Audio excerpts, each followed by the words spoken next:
Hello my perfect family, कैसे हो आप सब लोग। आई होप कि आप सभी बहुत ही अच्छे होंगे। तो आज की वीडियो में हम लोग बात करेंगे सेल जंक्शंस के बारे में। तो आप लोग कॉपी और पेन लेके बैठ जाइए और हम लोग अपना आज का लेक्चर स्टार्ट करते हैं। तो देखो, आज की वीडियो में आगे बढ़ने से पहले हम लोग थोड़ा यहाँ पे टिश्यू को समझ लेते हैं कि टिश्यू क्या होता है। तो देखो, जो हमारा टिश्यू होता है, ठीक है, तो टिश्यू हमारा होता है ग्रुप ऑफ सेल्स, यानी कि जब यहाँ पे कई सारी सेल्स मिलती हैं तो यहाँ पे जो है टिश्यू का फॉर्मेशन होता है। तो यहाँ पे देखो, ये ग्रुप ऑफ सेल्स यहाँ पे बनती कैसे हैं, ठीक है। तो मान लो यहाँ पे अगर ये हमारा एक टिश्यू है, ठीक है, ये हमारा एक टिश्यू का स्ट्रक्चर है। तो यहाँ पे सेल्स देखो इसके अंदर कैसे अरेंज होती हैं, ठीक है। यहाँ पे हमारी सेल्स कुछ इस तरीके से ग्रुप में अटैच होती हैं, ठीक है, टिश्यू के अंदर। तो यहाँ पे आप लोग देख रहे हो कि जो हमारी सेल्स हैं उनके बीच में थोड़ा सा यहाँ पे स्पेस होता है, तो इसको यहाँ पे इंटरसेल्यूलर स्पेस बोला जाता है, ठीक है, इंटरसेल्यूलर स्पेस। ओके, और यहाँ पे जो हमारी ये सेल्स होती हैं, तो यहाँ पे ये आप लोग देख रहे हो कि ये जो बेसमेंट है, ठीक है, जिसके ऊपर ये सारी सेल्स यहाँ पे अटैच हैं, इसको यहाँ पे बेसमेंट मेम्ब्रेन बोला जाता है, ठीक है। तो अभी आप लोग थोड़ा सा ऐसे समझ लो, क्योंकि हमारा आज की वीडियो में ये सारी चीज़ें काफ़ी ज़्यादा यूज होने वाली हैं। तो ये होता है हमारा बेसमेंट मेम्ब्रेन, ठीक है। और ये जो सेल्स हैं तो ये आपस में ज्वाइंट कैसे होती हैं, तो ये आपस में ज्वाइंट होती है यहाँ पे जंक्शंस की हेल्प से, ठीक है। तो यहाँ पे जो ये ज्वाइनिंग होती है, यानी एक सेल जो हमारी दूसरी सेल से अटैच होती है, तो यहाँ पे ये जिस चीज़ से अटैच होती हैं उसी को यहाँ पे सेल जंक्शन बोला जाता है, ठीक है।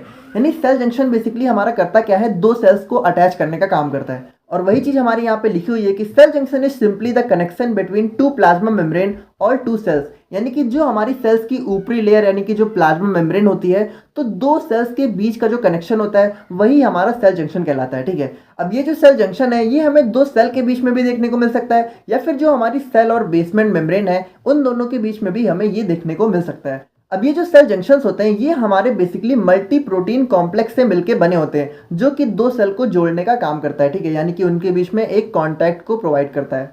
अब बात करें हम लोग यहाँ पे फंक्शंस ऑफ सेल जंक्शंस के बारे में, तो ये हमारी सेल्स की अटैचमेंट में हेल्प करता है, ठीक है। या फिर जो हमारे सेल्स हैं, ठीक है, तो जो दो सेल आपस में अटैच हैं तो उन दोनों के बीच में अगर कोई आयन्स या फिर सब्सटेंस का मूवमेंट होना है, ट्रांसफर होना है, तो उसमें भी हमारा ये हेल्प करता है। और उसके बाद अगर कोई ऐसा सब्सटेंस है, ठीक है, जो सेल के अंदर नहीं जाना चाहिए, यानी कि अनवांटेड सब्सटेंस है, तो उसको रोकने का काम भी हमारा सेल जंक्शन करता है। और उसके बाद ये हमारी सेल कम्युनिकेशन में भी बहुत ज़्यादा हेल्प करता है। तो सेल कम्युनिकेशन हमारा नेक्स्ट टॉपिक है, तो वहाँ आप लोग जब देखोगे तब आप लोग को समझ में आ जाएगा। अब हमारे जो सेल जंक्शन होते हैं ये बेसिकली 5 टाइप के होते हैं, ठीक है, जिसमें पहला होता है हमारा टाइट जंक्शन, दूसरा होता है एडहेरेंस जंक्शन, तीसरा होता है डेस्मोसोम, फोर्थ होता है हमारा हेमीडेस्मोसोम एंड फिफ्थ होता है हमारा गैप जंक्शन। तो अब इन पांचों को एक एक करके हम लोग डिटेल में देख लेते हैं। तो सबसे पहले हम लोग बात करते हैं टाइट जंक्शंस के बारे में। तो जो हमारे टाइट जंक्शन होते हैं, तो जैसा इनका नाम ही है टाइट जंक्शन, तो यहाँ पे जो हमारी सेल्स होती हैं वो बहुत ही टाइटली अटैच होती हैं, ठीक है। और ये बेसिकली हमारा एक बैरियर की तरह काम करता है, जो कि जो हमारे अनवांटेड आयंस होते हैं, सब्सटेंस होते हैं, जिनकी यहाँ पे सेल में कोई ज़रूरत नहीं होती है, उनके मूवमेंट को यहाँ पे प्रिवेंट करता है, यानी कि स्टॉप करता है। अब हमारे जो एपिथेलियल टिश्यू की सेल्स होती हैं, जो कि यहाँ पे स्टमक, इंटेस्टाइन और यूरिनरी ब्लैडर में पाई जाती हैं, वो यहाँ पे बहुत सारे टाइट जंक्शन को कंटेन करती है, जो कि हमारा जैसे यहाँ पे स्टमक है, इंटेस्टाइन है और यूरिनरी ब्लैडर है, ठीक है। तो इनके अंदर जो कंपोनेंट्स होते हैं उनकी लीकिंग को प्रिवेंट करता है, यानी कि उनके जो अंदर जो भी सब्सटेंस हैं या फिर जो भी मॉलिक्यूल्स हैं उनको यहाँ पे लीक नहीं होने देता है, ताकि वो जो है ब्लड में जाके ना मिल जाए। तो अब आप लोग इसको ऐसे समझो कि जैसे कि हमारा यूरिनरी ब्लैडर होता है, ठीक है, तो इसके अंदर हमारा यूरिन फुलफिल होता है, तो ये जो इसकी साइड्स होती हैं, ठीक है, इसके अंदर हमारे बहुत सारे टाइट जंक्शन होते हैं, ठीक है। तो ये यहाँ पे क्या करते हैं कि जो यूरिन है उसको यहाँ पे यूरिनरी ब्लैडर से बाहर नहीं जाने देते हैं। अगर सोचो यहाँ पे ये जो यूरिन है ये यहाँ पे बाहर निकल गया, तो ये यहाँ पे ब्लड के साथ मिक्स हो जाएगा और उसके बाद हमें बहुत सारी प्रॉब्लम देखने को मिल सकती है। और उसी तरीके से जो हमारा स्टमक होता है, तो उसके अंदर HCl होता है, जो यहाँ पे बहुत ही स्ट्रॉन्ग एसिड होता है, तो उसको भी यहाँ पे लीक होने से प्रिवेंट करने में हमारा टाइट जंक्शन बहुत ज़्यादा हेल्पफुल होता है। अब देखो, टाइट जंक्शन यहाँ पे बेसिकली इस तरीके से देखने को मिलता है कि जैसे हमारी मान लो ये दो प्लाज्मा मेम्ब्रेन है, ठीक है, यानी ये हमारी दो सेल की प्लाज्मा मेम्ब्रेन है। तो टाइट जंक्शन मतलब बहुत ही टाइटली यहाँ पे, ठीक है, बहुत टाइट यहाँ पे आप लोग को जो है जंक्शन देखने को मिलेगा, जो कि बहुत ही टाइटली अटैच होता है। अब यहाँ से आप लोग देख सकते हो कि हमारा कोई भी सब्सटेंस है उसका मूवमेंट यहाँ पे इसके आर पार नहीं हो सकता है, ठीक है, यानी कि इसको यहाँ पे ये प्रिवेंट कर देता है, क्योंकि जो हमारी सेल्स होती हैं वो यहाँ पे बहुत टाइटली अटैच होती हैं। तो बात करें हम लोग यहाँ पे एडहेरेंस जंक्शन की, तो इसको यहाँ पे बेल्ट डेस्मोसोम्स भी बोला जाता है। और जो हमारा एडहेरेंस जंक्शन होता है ये यहाँ पे प्लैक को कंटेन करता है। अब इसका आप लोग स्ट्रक्चर देखो तब आप लोग को समझ में आ जाएगा, ठीक है। तो जो हमारा एडहेरेंस जंक्शन होता है, तो इसमें बेसिकली जैसे हमारी एक प्लाज्मा मेम्ब्रेन ये हो गई और दूसरी प्लाज्मा मेम्ब्रेन हमारी ये हो गई।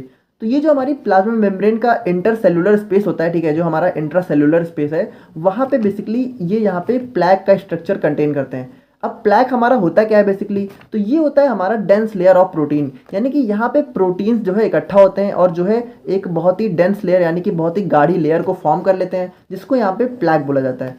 अब ये प्लैक बेसिकली करते क्या है, तो इसमें जो है हमारे कुछ माइक्रो फिलामेंट्स पीछे की तरफ अटैच होते हैं, ठीक है, और ये हमारे बेसिकली ग्लाइकोप्रोटीन की हेल्प से ज्वाइन होते हैं, ठीक है। तो एक ग्लाइकोप्रोटीन यहाँ पे यहाँ से निकला है, ठीक है, फिर यहाँ से निकला है, फिर यहाँ से निकला है, और यहाँ से निकला, फिर यहाँ से निकला, ठीक है। तो आप लोग देख रहे हो ये यहाँ पे जो है एक कनेक्शन को फॉर्म कर लेते हैं और यही हमारा जो है अडहेरेंस जंक्शन हो जाता है, ठीक है। तो यहाँ पे आप लोग फिगर में देख के समझ सकते हो कि ये हमारा क्या है, ये हमारा प्लैक हो गया, ठीक है। और इसके पीछे जो आप लोग को थोड़ा सा मतलब फाइबर लाइक स्ट्रक्चर दिख रहा है, ये हमारा माइक्रोफिलामेंट्स हो जाते हैं। और ये हमारा क्या हो गया, ये हमारी जो है प्लाज्मा मेम्ब्रेन हो गई। और ये जो कनेक्शन यहाँ पे बिल्ड हो रहा है, ये यहाँ पे ग्लाइकोप्रोटीन की हेल्प से यहाँ पे बिल्ड होता है।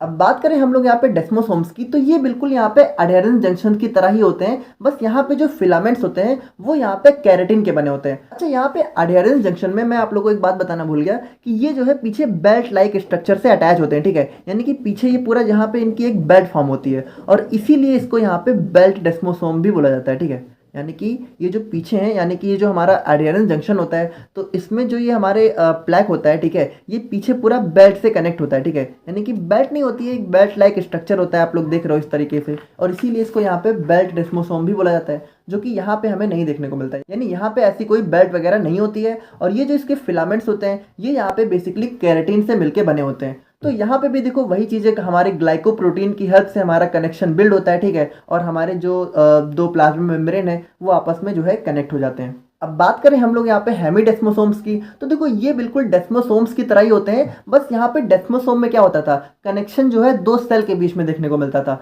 लेकिन जो हेमीडेस्मोसोम होते हैं उसमें जो हमारा कनेक्शन होता है वो हमारा सेल और बेसमेंट मेम्ब्रेन के बीच में देखने को मिलता है। तो बेसमेंट मेम्ब्रेन मैंने आप लोग को स्टार्टिंग में बताया था ना, तो बस वही है कि यहाँ पे जो हमारी सेल है वो यहाँ पे बेसमेंट मेम्ब्रेन से अटैच होती है। अब यहाँ पे आप लोग देख सकते हो कि जो हमारे ग्लाइकोप्रोटीन है वो यहाँ पे सिर्फ सेल से निकल रहे हैं, ठीक है, यहाँ पे मेम्ब्रेन से कोई प्रोटीन नहीं निकल रहा है, ठीक है। तो यहाँ पे जो है बिल्कुल हमें सेल से अटैचमेंट देखने को मिलता है और इसीलिए इसको यहाँ पे हेमीडेस्मोसोम बोला जाता है। और फाइनली हम लोग बात करें यहाँ पे गैप जंक्शन के बारे में, तो ये एक स्पेशलाइज्ड इंटरसेलुलर कनेक्शन होता है, ठीक है, जो यहाँ पे हमारे आयंस और सब्सटेंस होते हैं, यानी कि हमारी जो दो सेल है, ठीक है, तो उसके बीच में अगर कोई सब्सटेंस या आयंस का एक्सचेंज होना है या फिर ट्रांसफर होना है, तो उसमें हमारा गैप जंक्शन हेल्प करता है। अब गैप जंक्शन का स्ट्रक्चर आप लोग यहाँ पे देख सकते हो कि ये हमारी दो प्लाज्मा मेम्ब्रेन है और उसके बीच में यहाँ पे गैप जंक्शन जो है हमें देखने को मिलते हैं। तो यहाँ पे देखो क्या होता है कि मान लो यहाँ पे कोई आयन या फिर सब्सटेंस है, तो वो यहाँ पे इसके थ्रू एक प्लाज्मा मेम्ब्रेन से दूसरे प्लाज्मा मेम्ब्रेन में ट्रांसफर हो जाते हैं, ठीक है, और इसीलिए इसको यहाँ पे गैप जंक्शन बोला जाता है, क्योंकि यहाँ पे आप लोग देख रहे हो कि गैप देखने को मिल रहा है ना, और इस गैप के थ्रू हमारे आयन्स और सब्सटेंस का यहाँ पे ट्रांसफर या फिर एक्सचेंज जो है दो सेल के बीच में होता रहता है। अब जो हमारा गैप जंक्शन होता है वो यहाँ पे सेल की कम्युनिकेशन में बहुत ज़्यादा हेल्प करता है। तो सेल कम्युनिकेशन हमारा नेक्स्ट टॉपिक होने वाला है, जिसमें आप लोग को ये सारी चीज़ें समझ में आ जाएंगी। और आई होप कि आप लोग को आज का टॉपिक समझ में आ गया होगा, और बाकी मिलते हैं नेक्स्ट वीडियो में। Thank you so much.